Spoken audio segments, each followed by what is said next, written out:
नमस्कार प्रिय किसान मित्रों, आपका अपनी जी फार्म खेती बाड़ी में फिर से एक बार स्वागत है। किसान भाइयों, मोथा घास एक ऐसी समस्या है जो लगातार हमारे खेत में बढ़ता ही जाता है। कितना भी निंदाई कर लो पर 4 दिन में फिर से तैयार हो जाता है।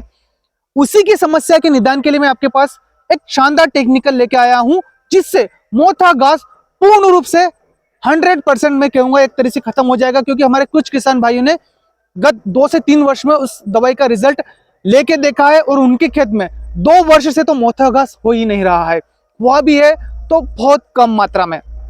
मैं आपको दिखाना चाहूंगा किसान भाइयों, मैंने एक जगह से मोथा घास उखाड़ा था। अब देख रहे हो उसकी जड़ फिर भी नीचे रही जाती है और जड़ के साथ साथ में इसकी जो गांठ है, एक गांठ के साथ में 2 या 3 गांठ तो नीचे रही जाएगी। कितनी भी कोशिश कर ले पर ये पूरी तरीके से उखड़ नहीं पाता है। अब किसान भाइयों, अब एक ऐसी फसल में बताऊंगा कि आप खेत में फसल के साथ साथ में मोथा घास भी खत्म कर सकते हैं। 2 तरीके हैं, या तो आप खाली खेत रख लीजिए, उसमें इस दवाई का इस्तेमाल कर लीजिए, या फिर वहां पे मक्का या गन्ना बो दीजिए, उसमें इस दवाई को डाल दीजिए, जिससे मोथा घास पूर्ण रूप से खत्म हो जाएगा।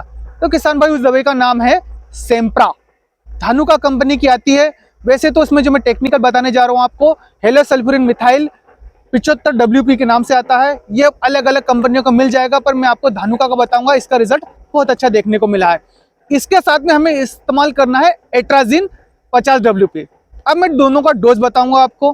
प्रति 1 एकड़ के रूप में हमें सेम्प्रा डालना है 36 ग्राम, और उसमें ही हमें डालना है एट्राजिन 400 से 450 ग्राम प्रति 1 एकड़। दोनों का मिक्सचर करके डालेंगे तो मोथा घास वहां पर बहुत ही आसानी से और बहुत अच्छी तरीके से खत्म हो जाएगा।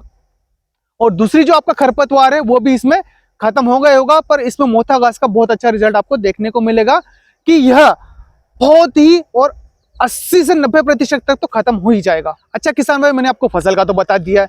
अब यदि खाली खेत में आप इस्तेमाल कर रहे हो तो कैसे करना है? तो आपके खेत में जहां मोथा घास काफी ज्यादा हो रहा है, वहां पर आप थोड़ा पानी घुमा दीजिए। उसके 10 से 12 दिन के बाद इस दवाई का इस्तेमाल कर लीजिए। अब अगली फसल हमें कब बोना है?